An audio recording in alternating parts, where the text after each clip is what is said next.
Hello friends, welcome to I study. Indian railway की ओर से एक शॉर्ट नोटिस रिलीज़ किया गया है। इस शॉर्ट नोटिस में आप लोगों की दो टाइप की रिक्रूटमेंट है। एक पोस्ट आती है आप लोगों की कांस्टेबल की एंड एक पोस्ट आती है आप लोगों की सब इंस्पेक्टर एसआई की। कितनी पोस्ट है, क्या एलिजिबिलिटी क्राइटेरिया है, क्या सैलरी है, क्या सिलेबस है, क्या एग्ज़ाम पैटर्न है, कंप्लीट डिटेल हम लोग इस वीडियो में देखने वाले हैं। तो चलिए इस शॉर्ट नोटिस को देख लेते हैं। तो ये नोटिस है आप लोगों का, आज ये रिलीज़ किया गया है और इसमें जो है आप लोगों का applications are invited for eligible candidate following RPF railway protection force and railway protection special force. तो ये आप लोगों का आरपीएफ की वैकेंसी है और इसमें आप लोगों की दो पोस्ट है, एक तो सब इंस्पेक्टर की पोस्ट है, दूसरी आप लोगों की कांस्टेबल की पोस्ट है। आप लोगों का जो फॉर्म है कब से शुरू होगा, 15 अप्रैल यानी 15 अप्रैल से आप लोग अप्लाई कर पाएंगे। तो 15 अप्रैल से आप लोग का फॉर्म भरना स्टार्ट होगा और क्लोजिंग डेट रहेगी आप लोगों की 14 मई, मीन्स एक महीने तक आप लोग ये फॉर्म भर सकते हैं। 15 अप्रैल से लेकर के 14 मई तक आप लोग इस फॉर्म को अप्लाई कर सकते हैं। उसके बाद देख लेते हैं कि किस पोस्ट की कितनी वैकेंसी है। तो सबसे पहले हम लोग देखेंगे सब इंस्पेक्टर एसआई की। तो इसमें जो टोटल इसका जो पे लेवल रहता है ये आप लोगों का 6 है, तो 6 पे लेवल रहेगा। तो इसका जो बेसिक रहता है 35,400 रहता है। क्या रहता है, 35,400 बेसिक रहता है। फिर इसमें आप लोगों का डीए काउंट होता है लगभग 46%। देन आप लोगों का एचआरए काउंट होता है 18%, 27% डिपेंडिंग अपॉन द सिटी। तो अप्रोक्सीमेटली जो सैलरी इसमें बनती है एसआई की 60 to 70 बनती है, 60 से लेकर के 70,000 के बीच इसमें सैलरी बनती है। और इसकी जो एजुकेशन क्वालिफ़िकेशन है सिर्फ और सिर्फ सिंपली ग्रेजुएशन है। आप लोगों ने कोई भी कोर्स कर रखा हो ग्रेजुएशन में, बीए कर रखी हो, बीएससी कर रखी हो, या फिर आप लोगों ने बीकॉम कर रखी हो, एमकॉम कर रखी हो, या B Tech, M Tech, BBA, BCA, MCA, M Tech, M Com, कुछ भी आप लोगों ने कर रखा है, सिंपली ग्रेजुएशन होनी चाहिए बस आप लोगों के पास। तो आप लोग एसआई के लिए एलिजिबल हो जाएंगे, सब इंस्पेक्टर के लिए। और इसका जो मेडिकल स्टैंडर्ड रहेगा B1 रहेगा। तो वो मैं समझा दूंगा आप लोगों को। मेडिकल स्टैंडर्ड B1 होता है, A2 होता है, C1 होता है, जो भी क्राइटेरिया है रेलवे के वो हम अलग से देख लेंगे मेडिकल स्टैंडर्ड वाले। तो इसका मेडिकल स्टैंडर्ड B1 रहेगा। और जो एज क्राइटेरिया है, तो एज आप लोगों की 20 से लेकर के 28 साल होनी चाहिए एज ऑन 1 जुलाई 2024 को। तो ये एज का क्राइटेरिया है। तो इसमें आप लोगों की एज लाई करनी चाहिए 20 साल से 28 साल के बीच। टोटल जो वैकेंसी रहेंगी आप लोगों की 452 रहेंगी। 452 वैकेंसी हैं जो आप लोगों की एसआई की है। और मेरे पे लेवल आप लोगों का 6 है 7th पे कमीशन के अकॉर्डिंग, वो मैं और एजुकेशन क्वालिफिकेशन मैंने आप लोगों को समझा दी है। उसके बाद जो नेक्स्ट है इसमें आप लोगों की आरपीएफ में कांस्टेबल की, इसका जो पे लेवल रहता है 3 रहता है। तो ये लेवल 3 की जॉब है। इसका जो एजुकेशन क्वालिफिकेशन है 10th पास, सिर्फ और सिर्फ आप लोगों ने 10th पास कर रखी हो या फिर equivalent from a recognised board of government of India. तो ये सिर्फ 10th बेस पर है जॉब आप लोगों की कांस्टेबल की, लेवल 3 में ये आती है। इसका जो बेसिक रहता है 21,700 इसका बेसिक रहता है। ठीक उसी तरीके से फिर आप लोग को डीए मिलेगा 40% 21 का। उसके बाद आप लोग को एचआरए मिलेगा और एक दो अनाउंस आप लोगों को नाइट अलाउंस वगैरह मिलेंगे। तो इसमें जो आप लोगों की अप्रोक्सीमेटली जो सैलरी बनती है कांस्टेबल की वो 40,000 के आसपास बनती है, 40,000 के।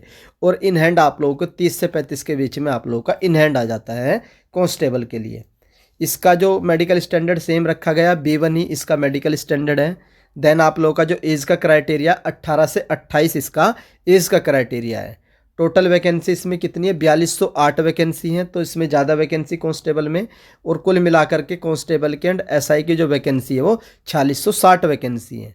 तो ये थी वैकेंसी के regarding detail, education qualification, salary, सारी चीज़ें मैंने इसमें आप लोगों को बता दी हैं। उसके बाद देख लेते हैं इसमें आप लोगों का including age relaxation of their in the beyond prescribed age limit on one time major.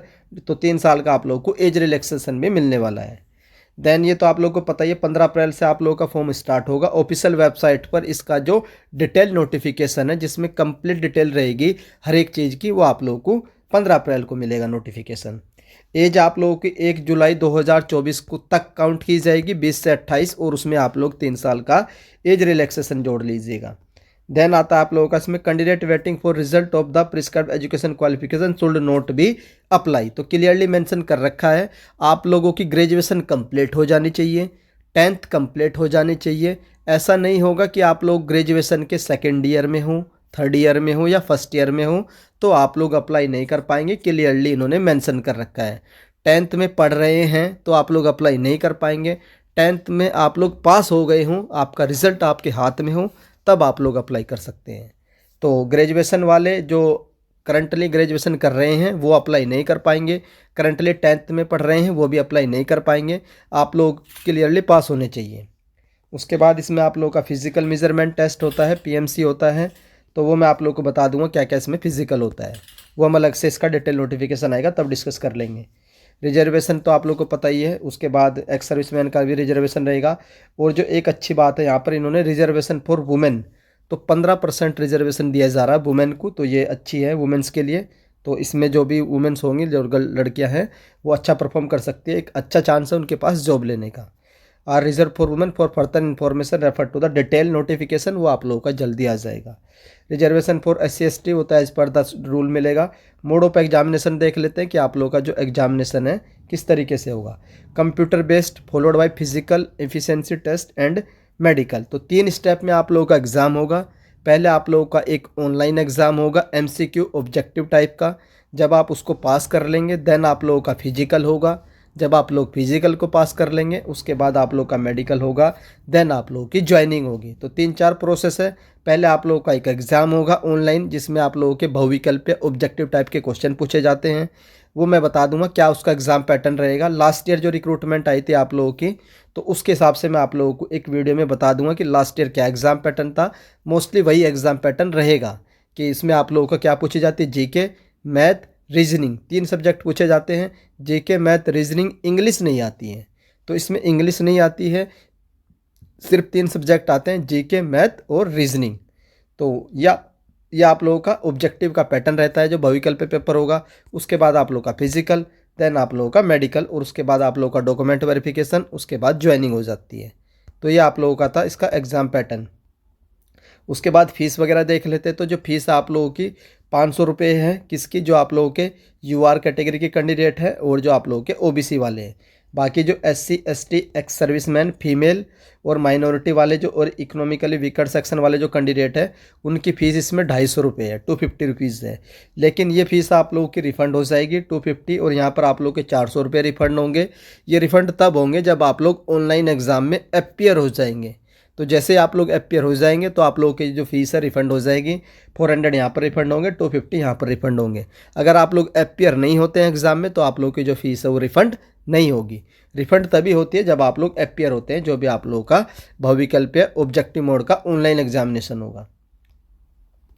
Only candidate who attend CBT will get refund, तो वही बात लिखी है, उन्हीं को रिफंड मिलेगा जो अटेंड करेंगे। Candidate are required to go through the post parameter table, vacancy table for, तो आप लोग को पता ही जब नोटिफिकेशन आएगा उसमें सारी चीज़ अप्लाई रहेंगी। और आप लोगों का and one on application RPF/2024, तो ये नोटिफिकेशन आएगा detail. Eligibility of the candidate will provisionally base on the detail फंडिस बाय द कैंडिडेट, तो मैंने एलिजिबिलिटी बता दी है। उसके बाद candidate are advise to refer only the official website of RRB, आप लोगों को ऑफिशियल वेबसाइट देखनी RRB की, कहीं से भी फेक वेबसाइट पर अपडेट नहीं कर देखना है कुछ भी, तो आप लोग फंस जाएंगे उसमें। तो ये आप लोग की RRB की ऑफिशियल वेबसाइट है, जितनी भी RRB हैं तो सबकी ऑफिशियल वेबसाइट है, वहाँ पर आप लोग जा करके इस नोटिस को पढ़ सकते हैं। ये नोटिस मैं आप लोगों को अपना जो टेलीग्राम ग्रुप है हाई स्टडी, उसमें प्रोवाइड करवा दूंगा। वहाँ से जा करके आप लोग खुद भी इसको शॉर्ट नोटिस को पढ़ सकते हैं। जैसे ही इस रिक्रूटमेंट का डिटेल नोटिफिकेशन आएगा उसके ऊपर मैं अलग से वीडियो बना दूंगा।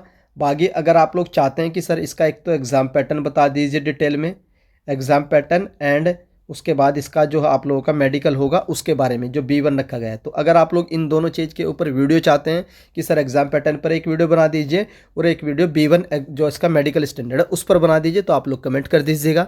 इन दोनों टॉपिक्स पर मैं आप लोगों के लिए वीडियो अपलोड कर दूँगा। तो ये आप लोगों की रिक्रूटमेंट की अपडेट थी। आई होप आप लोगों को वीडियो पसंद आई होगी, और अगर वीडियो पसंद आती है तो आप लोग वीडियो को लाइक कर दीजिएगा। चैनल पर फर्स्ट टाइम विजिट कर रहे हो तो चैनल को सब्सक्राइब कर लो, बेल आइकन को ऑन रख लीजिए। जैसे ही इसका फॉर्म अप्लाई होगा उसकी इन्फॉर्मेशन आप लोगों को हाई स्टडी चैनल से दे दी जाएगी। वीडियो देखने के लिए धन्यवाद, थैंक यू।